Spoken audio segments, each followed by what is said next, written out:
Hello everyone, I am Tariwase January Mantawil, Group 5 reporting. So today we will explore the micro marketing in retailing.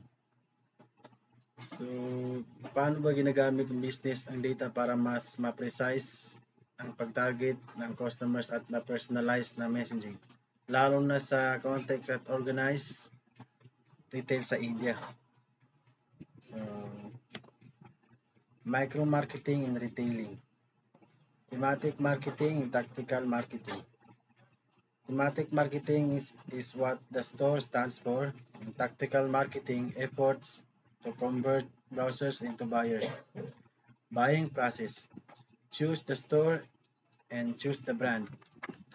Okay, so sa India thematic or tactical ng style, ang retail marketing usually, store muna ang pinipili ng consumers based sa tema gaya ng experience o presyo, tapos brand na lang ang next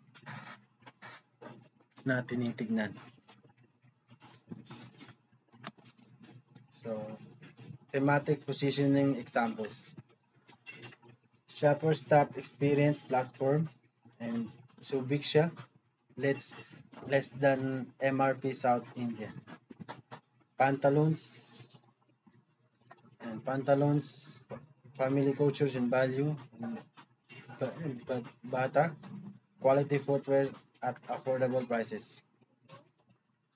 So, ito yung mga examples kung paano nagpo-position ng mga major retailers. Yung mga thematic strategies kagaya ng experience o value pricing, nakakatulong nakakatulong para ma-stand out ang store, maka-connect sa emotions o values ng target customers. So this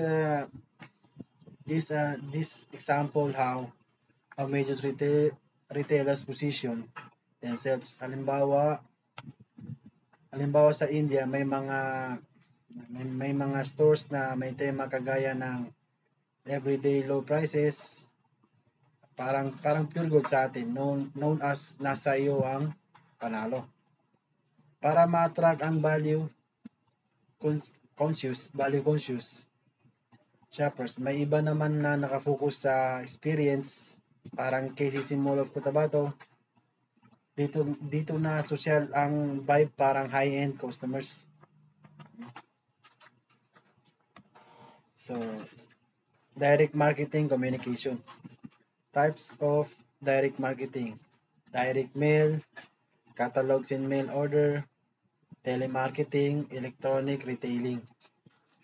So, ito naman yung figure na ito ay nagpapakita ng main types of direct marketing communication. Dito makikita kung paano direktang nakikipag-communicate ang retailer sa customer. Kadalasan sa part ng thematic or tactical strategies nila. Next, mass approach versus micro marketing. Mass approach targets wide audience using general segmentation and less personalized, more potential for spell. Micro marketing naman is focus targeting use customer data and customs message and offers. So, yung mass approach sa sobrang broad, kaya minsan hindi swak sa individual needs. Sa micro marketing, focus at customize, kaya mas efficient and relevant ang bawat customers. And what is micro marketing? Target individual for small groups, uses customer data, behavior and preferences, personalized products, service and mix. So micro marketing is about hitting the bullseye, analyze and buying behavior para makapag-send ng customized message at mag-adjust ng offers. Nagbibigay ito ng mga strong relationship at competitive edge. So, portfolio approach. Micro marketing uses a portfolio approach and target well understood specific segments. So, portfolio approach ang micro-marketing, hindi lahat ng customers treated as a one group. Instead, tailored efforts ito para sa iba-ibang categories para mas effective ang bawat strategy. So, role of micro-marketing in India retailing. Tailors marketing to cluster. Example, teeny boppers, teeny boppers and hikers uses loyalty programs and lifestyle analysis and matches offers with special consumer needs. So sa India ginagamit ng mga retailers ang mga micro-marketing para ma-reach ang mga specific niches gamit gamit ang language or lifestyle ang bawat insights. Minsan nag-aalok pa sila ng mga special bundles para sa mga personalized ang offer. Halimbawa, may mga stores na may mga sari-saring offers para sa mga college students like study friendly bundles, ang ganun. O di kaya naman para sa mga mamis na mahilig mag-shopping para sa family, special bundles ang ginagawa para ma-meet ang unique needs ng bawat grupo. So, micro-marketing and efficient customer response. Micro-marketing helps tailor retail's operations to consumer needs, enhances product planning, pricing, CRM, and feedback. Supports building businesses objectives through personalized. So micro marketing helps in the development of an efficient consumers. Response of ECR model for the retail stores and how it eventually enables the store and to build its businesses objectives. Providing strategic direction, planning the right merchandise mix, planning effect pricing, deciding promotion and events, enabling customer relationship management or CRM, facilitating consumers value and measurements. So, sa micro-marketing lahat ng aspects ng retail from product choices to promotions nakabase sa real consumer needs. Nagdudulot ito ng mga better satisfaction and efficiency at repeat purchase. Okay, next. Providing strategic direction. Uses consumer data to understand preference, behavior, and buying patterns. Align product strategy with customer demand. So micro-marketing provides strategic direction by deeply understanding consumer segments. Kaya mas klaro sa retailers kung ano ang mga products na in-order, paano mag-market, at sino ang dapat i-target. So planning the right merchandise mix ensures right inventory for right customers, reduces overstock and understock issues, matches customer preference with available products. So, ginagamit ang mga retailers ng micro-marketing para ma-fine-tune ang kanilang product offering base sa real customer needs, kaya stock in shelves ng mga bagay na talagang gusto ng mga tao. Micro-marketing lets retailers stock shelves with what people really want. Halimbawa kung alam ng isang supermarket ng mahilig ang isang area sa spicy food, mas madami silang malalagay na spicy chips o chili sauces para ma-meet ng demand doon. Okay, next. Planning efficient pricing.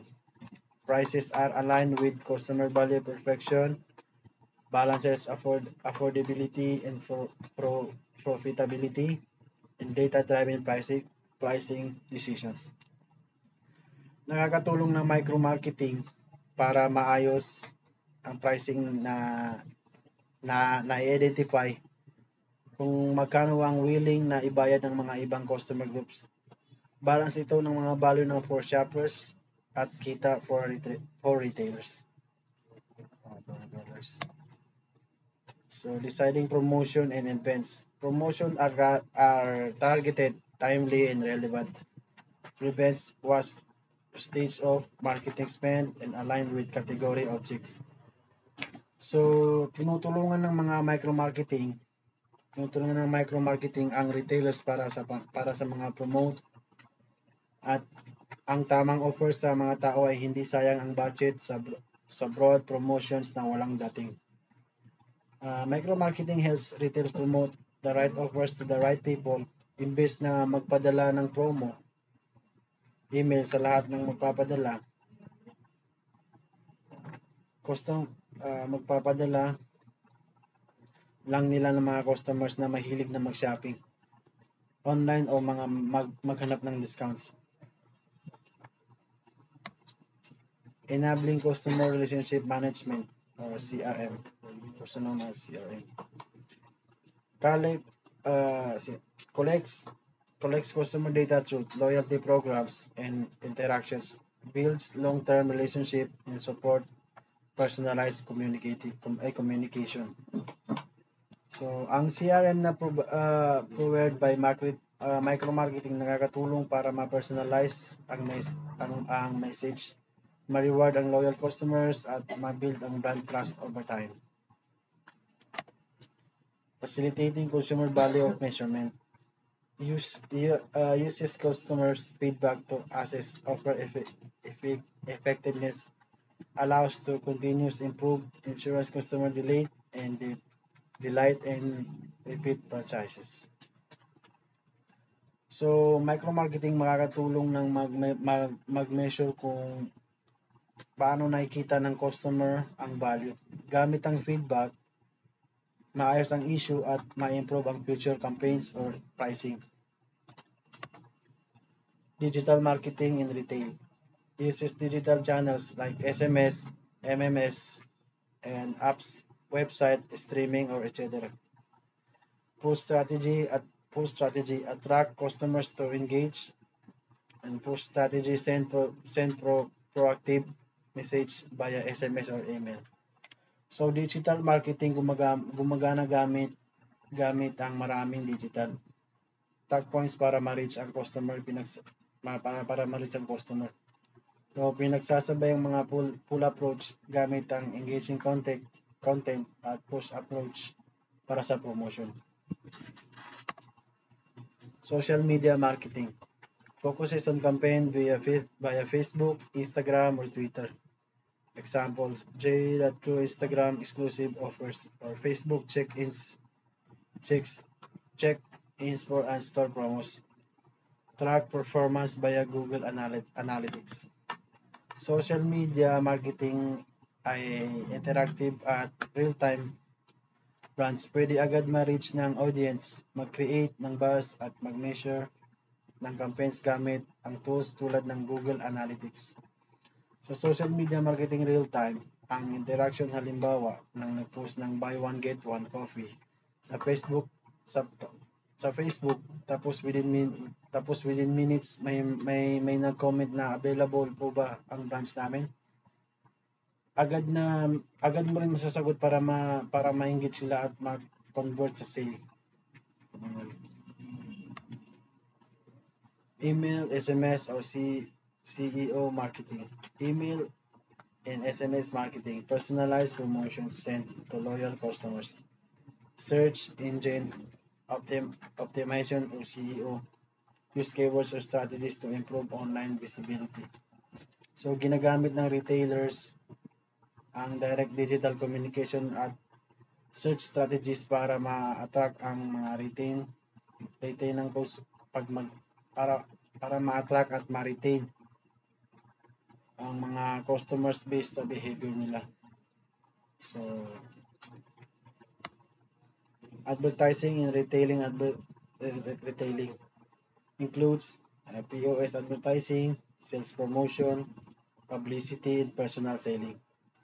So, retail advertising, pinagsasama ang mga iba-ibang tools para ma-influence ang consumers both sa store na labas nito para sa ma-build ang brand image at ma-boost ang sales.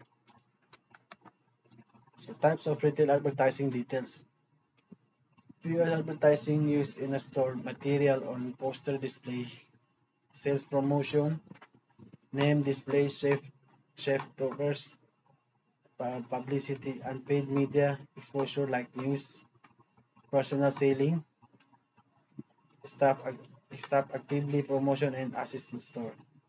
So bawat type ng retail ay advertising may specific na rule.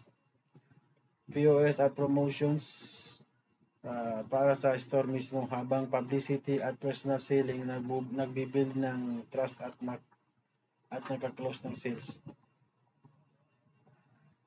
Retail advertising, pinagsama ang iba't ibang tools para ma-influence ang consumers. Halimbawa, may mga stores na posters na limited stocks para ma-sure ang mga tao na bumili agad. At may mga TV ads na nagbibigay inspiring story para ma-build ang brand image.